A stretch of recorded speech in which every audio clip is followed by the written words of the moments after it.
ನಾನು ಬಂದ್ಬಿಡ್ತೀನಿ. ನಾನು ಒಂದು ಮಗುವಾಗಿ ಬದಲಿರ್ತೀನಿ. ಯಾರು ಇಷ್ಟ ನಿಮ್ಗೆ? ನನ್ಗೆ ಗಿಲಿ. ನಾಳೆಯಿಂದ ಬಿಗ್ ಬಾಸ್ ಸೀಸನ್ 12ರ ಫೈನಲ್ ಶುರುವಾಗ್ತಾ ಇದೆ. ನಿಮ್ಗೆಲ್ರಿಗೂ ಕೂಡ ಗೊತ್ತಿರಬಹುದು, ಈ ಬಾರಿ ಬಿಗ್ ಬಾಸ್ ಸೀಸನ್ 12 ಸಿಕ್ಕಾಪಟ್ಟೆ ರೆಕಾರ್ಡ್ಗಳನ್ನ ಮಾಡಿತ್ತು, ಸಿಕ್ಕಾಪಟ್ಟೆ ರೆಕಾರ್ಡ್ಗಳನ್ನ ಬ್ರೇಕ್ ಕೂಡ ಮಾಡಿತ್ತು. ಆದರೆ ಇವತ್ತಿನ ಎಪಿಸೋಡನ್ನು ನೋಡಕ್ ಹೋದ್ರೆ ಬಿಗ್ ಬಾಸ್ ಮನೆಯಲ್ಲಿ ಕೊನೆಯ ದಿನವನ್ನ ಅನುಭವಿಸ್ತಾ ಇರುವಂತಹ ಮನೆ ಮಂದಿಗೆ ಗಿಚ್ಚಿ ಗಿಲಿಗಿಲಿ ಟೀಮ್, ಅಂದ್ರೆ ಗಿಚ್ಚಿ ಗಿಲಿಗಿಲಿ ಸೀಸನ್ 1ನಿಂದ ಈಗಿನವರೆಗೂ ಕೂಡ ಯಾರ್ಯಾರು ಆಕ್ಟ್ ಮಾಡಿದ್ದಾರೆ ಎಲ್ಲರೂ ಕೂಡ ಬಂದಿದ್ದಾರೆ, ಎಲ್ಲರೂ ಕೂಡ ಸಿಕ್ಕಾಪಟ್ಟೆ ಎಂಜಾಯ್ ಅನ್ನ ಮಾಡಿದ್ದಾರೆ, ಎಲ್ಲರೂ ಕಾಲೆಳೆಯೋ ಕೆಲಸವನ್ನು ಕೂಡ ಮಾಡಿದ್ದಾರೆ. ಅಷ್ಟೇ ಅಲ್ಲ, ಈಗ ಬಿಗ್ ಬಾಸ್ ನಡೀತಿರುವಂತಹ ಜಾಗದಲ್ಲಿ ಗಿಚ್ಚಿ ಗಿಲಿಗಿಲಿ 2 ನಡೀತಿದೆ ಅಂತಾನೂ ಕೂಡ ಹೇಳ್ತಾರೆ. ಆದ್ರೆ ಈ ಮಧ್ಯದಲ್ಲಿ ರಕ್ಷಿತಾ ಅವರು ಒಂದು ಮಾತನ್ನ ಹೇಳ್ತಾರೆ. ಏನಂತ ಹೇಳಿದ್ರೆ, ಗಿಚ್ಚಿ ಗಿಲಿಗಿಲಿ ಟೀಮ್ ಬಂದು ಈ ಬಾರಿ ಗಿಚ್ಚಿ ಗಿಲಿಗಿಲಿ ಜೂನಿಯರ್ ಬರ್ತಾ ಇದ್ದಾರೆ, ಹಾಗೆ ಹೀಗೆ ಅಂತ ಮಾತಾಡ್ತಿರ್ತಾರೆ, ಮಕ್ಕಳಾಗಿ ಬರ್ತಾರೆ ಅಂತ ಹೇಳಿದಾಗ ಗಿಲ್ಲಿನೂ ಕೂಡ ನಾನು ಬರ್ತೀನಿ, ನಾನು ಮಕ್ಕಳೇ ತಾನೆ ಅಂತ ಹೇಳ್ತಾರೆ. ಆ ಸಮಯದಲ್ಲಿ ಎಲ್ಲರೂ ಕೂಡ ಕೇಳ್ತಾರೆ, ನಿಮಗೆ ಯಾರ್ಯಾರು ಇಷ್ಟ ಗಿಚ್ಚಿ ಗಿಲಿಗಿಲಿ ಅಂತ ಕೇಳಿದಾಗ ಎಲ್ಲರೂ ಕೂಡ ನೀವೆಲ್ಲರೂ ಇಷ್ಟ ಅಂತ ಹೇಳ್ತಿರ್ತಾರೆ. ಆದ್ರೆ ರಕ್ಷಿತಾ ಅಲ್ಲೂ ಕೂಡ ನನಗೆ ಗಿಲ್ಲಿ ಇಷ್ಟ ಅಂತ ಹೇಳ್ಬಿಡ್ತಾರೆ. ಆ ಸಮಯದಲ್ಲಿ ಗಿಚ್ಚಿ ಗಿಲಿಗಿಲಿ ಟೀಮ್ ಎಲ್ಲರೂ ಕೂಡ ಸಿಕ್ಕಾಪಟ್ಟೆ ರೇಗಿಸ್ತಾರೆ. ಆಗ ಗಿಲ್ಲಿನೂ ಕೂಡ ನಗ್ತಾ ಇರ್ತಾನೆ.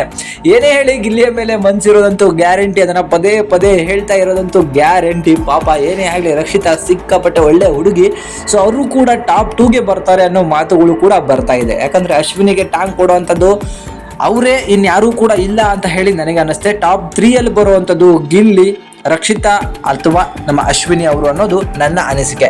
ಏನೇ ಆಗಲಿ ಗಿಲ್ಲಿಯ ಮೇಲಿನ ಪ್ರೀತಿಯನ್ನು ಪದೇ ಪದೇ ವ್ಯಕ್ತಪಡಿಸ್ತಿರುವಂತಹ ನಮ್ಮ ರಕ್ಷಿತನ್ಗೆ ಗಿಲ್ಲಿ ಸಿಗ್ತಾರೋ ಇಲ್ಲೋ ಅಂತ ಹೇಳಿ ಖಂಡಿತ ಗೊತ್ತಿಲ್ಲ. ಬಟ್ ಅವರ ಪ್ರೀತಿ, ಅವರಿಬ್ಬರ ಸ್ನೇಹ, ಅವರಿಬ್ಬರು ಮನೆಯಲ್ಲಿ ಮಾಡುವಂಥ ಜಗಳ ಆಗಿರ್ಬೋದು, ಕಾಮಿಡಿ ಆಗಿರ್ಬೋದು, ಸಿಕ್ಕಾಪಟ್ಟೆ ಎಂಟರ್ಟೈನ್ಮೆಂಟ್ ಆಗಿರುತ್ತೆ. ಗಿಲ್ಲಿ ಎಷ್ಟೇ ಹೊಡೆದ್ರು ರಕ್ಷಿತಾ ಏನು ಕೂಡ ಕೇರ್ ಮಾಡೋದಿಲ್ಲ, ಅವನು ಏನೇ ಕೇಳಿದ್ರು ಮಾಡಿಕೊಡುವಂಥದ್ದು. ಗಿಲ್ಲಿಗೂ ರಕ್ಷಿತಾ ಅಂದರೆ ತುಂಬ ಇಷ್ಟ, ಅದು ಕೂಡ ತನಗೆ ಬೇರೆ ರೀತಿ, ಫ್ರೆಂಡ್ ರೀತಿ, ಆ ರೀತಿ. ಏನೇ ಆಗಲಿ ಇವರಿಬ್ಬರ ಜೋಡಿ ಸಿಕ್ಕಾಪಟ್ಟೆ ಚೆನ್ನಾಗಿತ್ತು. ಆದರೆ ಈ ಬಾರಿ ಬಿಗ್ ಬಾಸ್ ಕಪ್ಪನ್ನು ರಿವೀಲ್ ಕೂಡ ಮಾಡಲಿಲ್ಲ. ಹೋದ್ಸಲಿ ಒಂದು ವಾರ ಮುಂಚಿತವಾಗಿಯೇ ಕಪ್ಪನ್ನು ರಿವೀಲ್ ಮಾಡಿ ಮನೆ ಒಳಗೆ ಇಟ್ಟಿದ್ರು. ಆದರೆ ಈ ಬಾರಿ ಇನ್ನೇನು ನಾಳೆ ಫೈನಲ್ ಶುರುವಾದ್ರೂ ಕೂಡ ಕಪ್ಪನ್ನು ರಿವೀಲ್ ಮಾಡಿಲ್ಲ.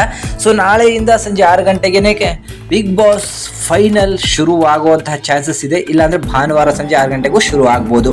ಸೊ ನಿಮಗೆಲ್ರಿಗೂ ಕೂಡ ಗೊತ್ತಿರ್ಬೋದು, ಈ ಬಾರಿಯ ಬಿಗ್ ಬಾಸ್ ಗೆಲ್ಲುವಂಥದ್ದು ಗಿಲ್ಲಿ. ಆದರೆ ಸೆಕೆಂಡ್ ಪ್ಲೇಸಿಗೆ ರಕ್ಷಿತಾ ಮತ್ತು ಅಶ್ವಿನಿ ಅವರ ನಡುವೆ ದೊಡ್ಡ ಪೈಪೋಟಿ ನಡೆಯೋದ್ರಲ್ಲಿ ಯಾವುದೇ ರೀತಿಯಾದಂತಹ ಅನುಮಾನ ಇಲ್ಲ. ಏನೇ ಆಗಲಿ ಬಿಗ್ ಬಾಸ್ ಮುಗಿತಿರೋದು ಸಿಕ್ಕಾಪಟ್ಟೆ ಬೇಜಾರಾಗ್ತಿರೋಂಥ ಸಂದೇಶ.